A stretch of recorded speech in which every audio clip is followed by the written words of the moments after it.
شروع اللہ کے نام سے جو بڑا مہربان نہایت رحم والا ہے۔ ناپ اور تول میں کمی کرنے والوں کے لیے خرابی ہے، جو لوگوں سے ناپ کر لیں تو پورا لیں، اور جب ان کو ناپ کر یا تول کر دیں تو کم دیں۔ کیا یہ لوگ نہیں جانتے کہ اٹھائے بھی جائیں گے، یعنی ایک بڑے سخت دن میں، جس دن تمام لوگ رب العالمین کے سامنے کھڑے ہوں گے۔ سن رکھو کہ بدکاروں کے اعمال سجین میں ہیں، اور تم کیا جانتے ہو کہ سجین کیا چیز ہے؟ ایک دفتر ہے لکھا ہوا۔ اس دن جھٹلانے والوں کی خرابی ہے، یعنی جو انصاف کے دن کو جھٹلاتے ہیں، اور اس کو جھٹلاتا وہی ہے جو حد سے نکل جانے والا گناہ گار ہے۔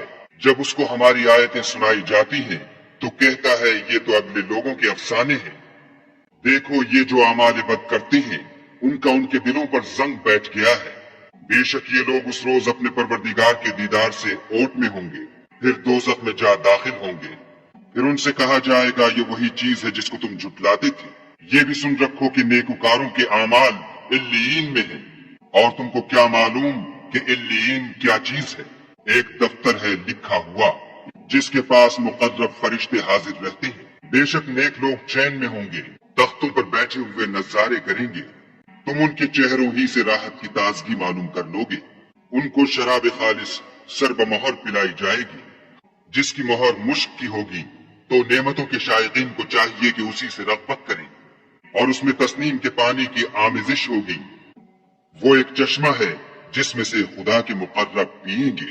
جو گناہگار یعنی کفار ہیں وہ دنیا میں مومنوں سے ہنسی کیا کرتے تھے، اور جب ان کے پاس سے گزرتے تو حقارت سے اشارے کرتے، اور جب اپنے گھر کو لوٹتے تو اتراتے ہوئے لوٹتے، اور جب ان مومنوں کو دیکھتے تو کہتے کہ یہ تو گمراہ ہیں، حالانکہ وہ ان پر نگراں بنا کر نہیں بھیجے گئے تھے۔